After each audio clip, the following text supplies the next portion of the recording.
तो आइए अब अगला प्रश्न हल करते हैं। मैं फिर से बता दूं, जो प्रश्न हल करने का तरीका है, मतलब मैं जो मीडियम्स हैं, हिंदी मीडियम और इंग्लिश मीडियम दोनों को ध्यान में रख के वीडियो बना रहा हूं। तो आप स्क्रीन पर सवाल भी देखोगे तो सेम सवाल हिंदी में भी लिखा है और सेम सवाल इंग्लिश में भी है। यहाँ पर देखिए, आप दोनों के लिए बेनिफिशियल है। हिंदी मीडियम वाले बच्चों की इंग्लिश इंप्रूव हो जाएगी और इंग्लिश मीडियम वाले बच्चे जो हैं उन्हें भी हिंदी की थोड़ी टर्मिनोलॉजी समझ में आ जाएगी। तो चलिए जल्दी से प्रश्न पढ़ते हैं और समझते हैं कि इसमें करना क्या है, फिर कैसे हल करना है। तो यहाँ लिखा है, दी गई आकृति में रिस्क, RIS के रिस्क, CLUE क्लू, ये दो चतुर्भुज दिए हैं। तो देखिए यहाँ पे अगर हम देखें तो रिस्क RIS के, तो ये है R, यहाँ से ये है R, ये है I, ये है S और ये है K। तो रिस्क ये एक समांतर चतुर्भुज दिया है हमको। दूसरा है क्लू, तो वो यहाँ से है CLUE। तो ये दोनों दो समांतर चतुर्भुज हमको दिए हुए हैं।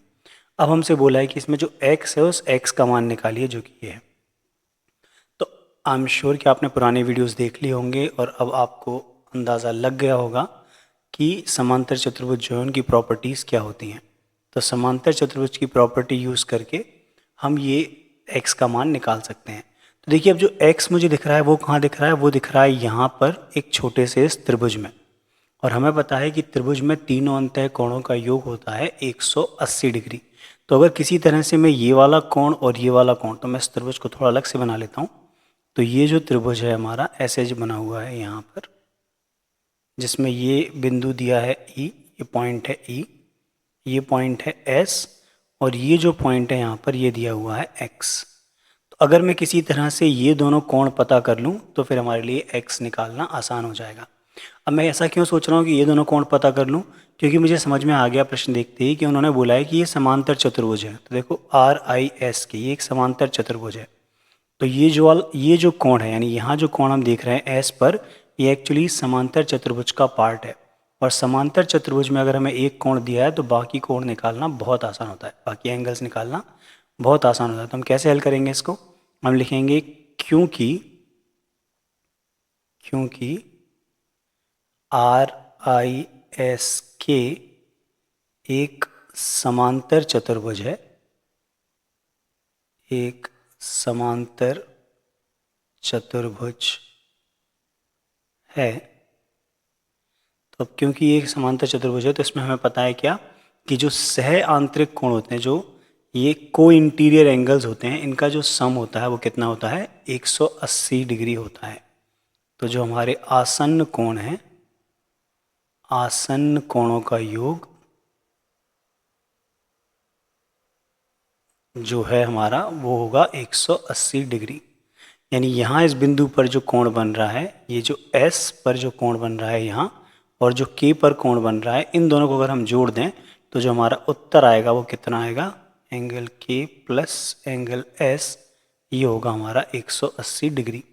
अब एंगल K हमें पता है 120 डिग्री का है, तो इसको हम लिख देते हैं यहाँ 120 डिग्री प्लस एंगल S बराबर 180 डिग्री। तो एंगल एस का मान निकालना है, तो ये समीकरण बन गया है। समीकरण हल करना आपको बिल्कुल आना चाहिए, ये बहुत ज़रूरी है।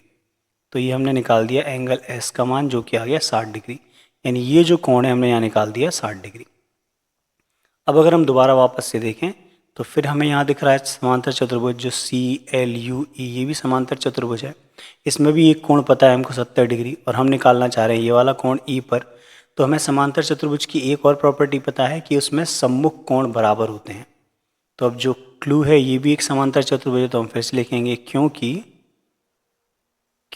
क्लू CLUE क्लू एक समांतर चतुर्भुज है,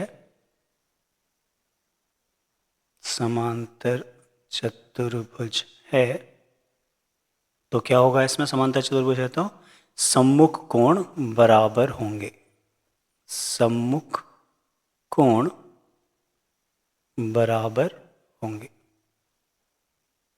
तो अगर सम्मुख कोण बराबर हैं, यानी कि जो कोण हम देखना चाह रहे थे यहाँ पर कौन सा? E, ये जो E पर जो कोण बना हुआ है इस समांतर चतुर्भुज में, ये E वाला जो कोण है ये बराबर हुआ 70 डिग्री के। तो हमें E का मान भी मिल गया, तो हम सीधा लिख सकते हैं कि जो कोण E है वो कितना है? वो 70 डिग्री है हमारा।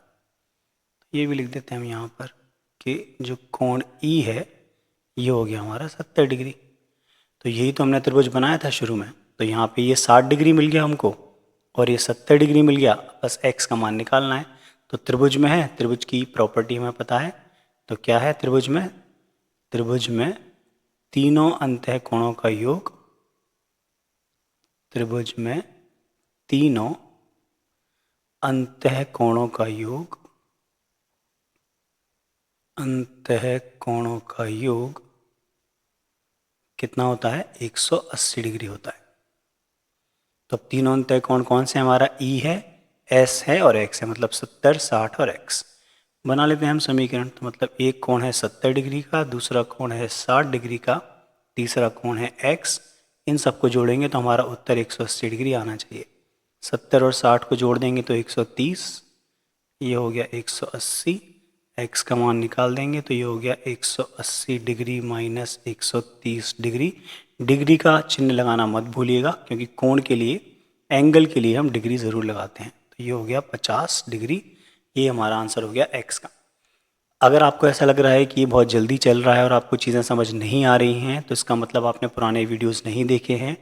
जो चैप्टर 2 है, जिसमें समीकरण हल करना हमने सीखा है और जो प्रॉपर्टी हैं समांतर चतुर्भुज की, उन्हें आप पढ़िए तो ये बहुत आसान लगेंगे आपको, क्योंकि मैंने प्रश्न हल करने के लिए केवल समांतर चतुर्भुज की प्रॉपर्टी का यूज़ किया है, गुणधर्म का, और त्रिभुज के गुणधर्म का यूज़ किया है। तो यहाँ हमने x का मान निकाल लिया है। तो ये हो गया हमारा नवा प्रश्न कंप्लीट। अब बनाते हैं जल्दी से थोड़ी सी जगह और फिर हम करेंगे प्रश्न क्रमांक 10 कंप्लीट। चलिए, ये मैंने बना लिया है थोड़ा स्पेस। प्रश्न क्रमांक 10, तो ये है हमारा प्रश्न क्रमांक 10।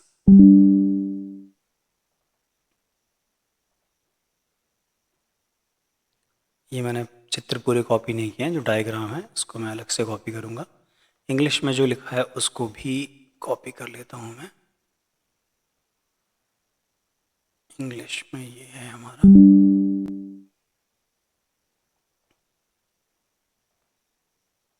ये इंग्लिश में है। और अब मैं कॉपी कर लेता हूँ डायग्राम।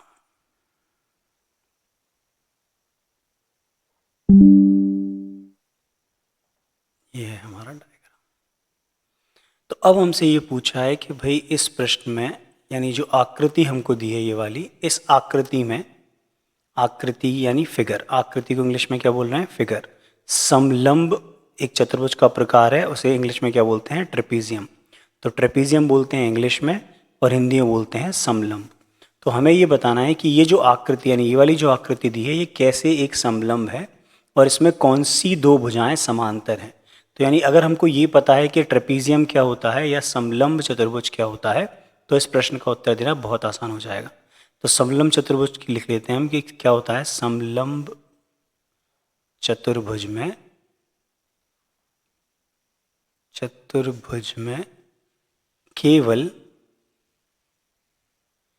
एक जोड़ा समांतर होता है, क्योंकि अगर दोनों समांतर हो गए तो वो समांतर चतुर्भुज बन जाएगा। लेकिन अगर केवल रेखाखंडों का एक जोड़ा समांतर है तो हम उसे बोलते हैं समलंब चतुर्भुज। यानी इंग्लिश में क्या बोलेंगे हम? Trapezium has only one pair of parallel lines. तो अगर हमें एक ऐसा चतुर्भुज मिल जाए जिसमें केवल एक जोड़ा, यानी दो लाइन है बस, वही एक दूसरे के समांतर हों, तो अब यहाँ पर अगर हम देखेंगे जो MN है और जो KL है, ये एक दूसरे के समांतर दिख रही हैं। उन्होंने नंबर भी दिए हैं यहाँ पर, देखो ये है 100 डिग्री और ये है 80 डिग्री। और हमें पता है कि जो एडजेसेंट एंगल्स होते हैं, यानी जो आसन्न कोण होते हैं, अगर उनका योग 180 डिग्री है तो इसका ये मतलब है कि वो दोनों लाइन कैसी हैं? समांतर रेखाएं हैं। यानी ये जो प्रॉपर्टी हमने पढ़ी है कि एक लाइन ये है, दूसरी लाइन ये है,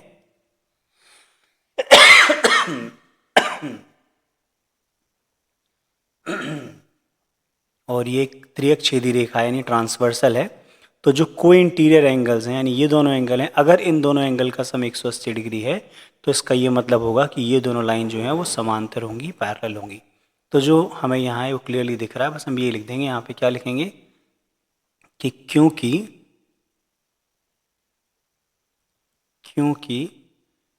त्रियक रेखा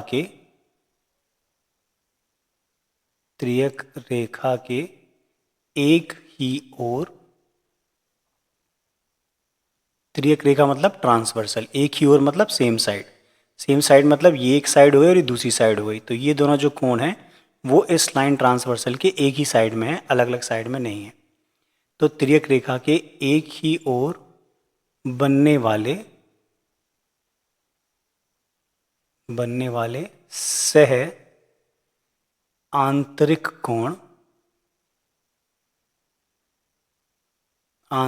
कोणों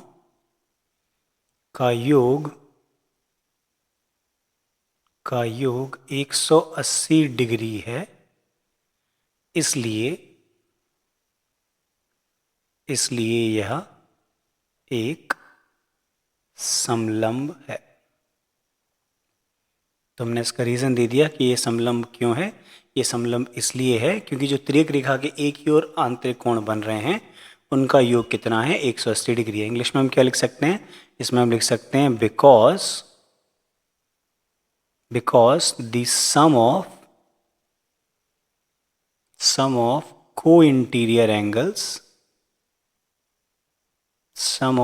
co-interior angles on the same side of transversal is 180 degree.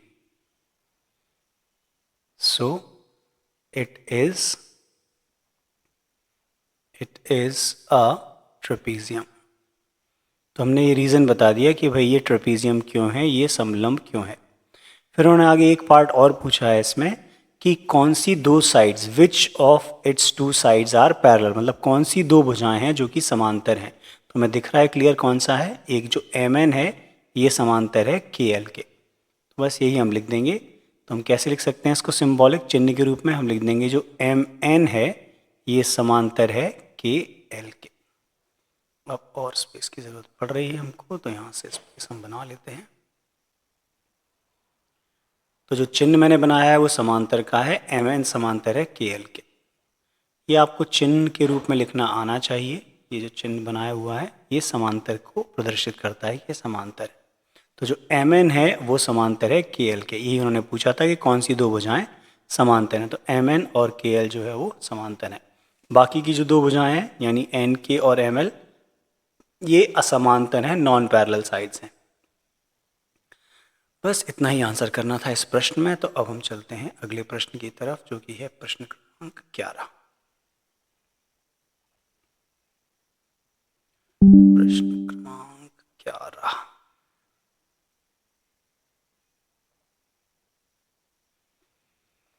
ये तो आ गया हमारा हिंदी वाला पार्ट। अब ले लेते हैं इंग्लिश वाला पार्ट।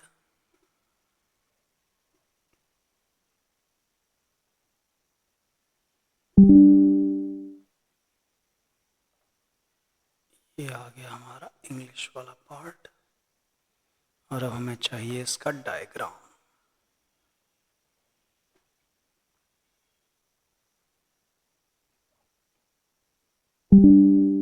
तो ये आ गया इसका डायग्राम, ठीक है। तो अब हम पढ़ लेते हैं प्रश्न को, क्या कह रहा है हमसे और ये क्या हल करवाना चाह रहा है। तो आकृति मतलब फिगर, ये जो फिगर शेप हमको दिया हुआ है इसमें हमें कंडीशन दी है कि AB पैरेलल DC, ये पढ़ना आना चाहिए हमको। ये लिखा है AB पैरेलल मतलब AB समांतर है DC के। तो AB कहाँ है, ये है AB और DC कहाँ है, ये DC। तो AB समांतर है DC के। अब हमसे पूछा है M का मतलब है मेजर यानी मेजरमेंट यानी माप। किसका माप निकालना है, कोण C, एंगल C, ये है एंगल C। तो देखिए बहुत आसान सा प्रश्न हो गया ये। तो कैसे आसान सा प्रश्न हो गया, क्योंकि पिछला प्रश्न हम डिस्कस करके आ रहे हैं कि अगर ये एक लाइन है और ये दूसरी लाइन है और ये दोनों अगर समांतर हैं तो अगर हम कोई ट्रांसवर्सल बना दें, तिर्यक छेदी रेखा बना दें, तो ये जो ट्रांसवर्सल है इसके सेम साइड के जो को इंटीरियर एंगल्स होते हैं इन दोनों का सम कितना होता है, 180 डिग्री होता है। तो यहीं पर हमें दिख रहा है कि एक कोण तो हमें दिया है 120 डिग्री और दूसरा कोण हमसे पूछ रहे हैं कि सी है ये कितना होगा ये बता दो। तो बस अब लिख देते हैं हम इसमें हल में। तो क्या है, क्या दिया है हमको,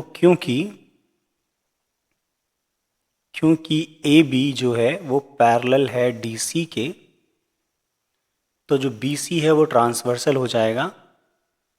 तो बी सी एक त्रियक छेदी रेखा यानी ट्रांसवर्सल त्रियक छेदी रेखा है।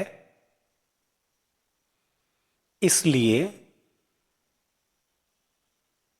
हम क्या लिख सकते हैं, हम ये लिख सकते हैं कि ये जो अंतः कोण बन रहे हैं यानी ट्रांसवर्सल त्रियक छेदी रेखा के एक ही साइड जो दोनों अंतः कोण बन रहे हैं, ये जो दोनों अंतः कोण बन रहे हैं इनको बोलते हैं हम सह अंतः कोण। इसलिए सह आंतरिक कोणों का योग कितना होगा, 180 डिग्री होगा। सह आंतरिक कोण मतलब को इंटीरियर एंगल्स। तो क्या क्या दिए हैं इसमें, एक 120 डिग्री है और एक सी। तो पहले मैं लिख लेता हूँ, एक है कोण बी, दूसरा है कोण सी। इन दोनों को अगर जोड़ेंगे तो आएगा 180 डिग्री। बी का उन्होंने दिया है 120 डिग्री है, सी का बोला है कि भाई निकाल लो। अब अगर सी का निकालना है तो ये समीकरण बन गया है। समीकरण हल करना भाई लोगों अब तो सीख लो। अगर अभी भी नहीं आया है तो वीडियो को देख लो दोबारा जाके।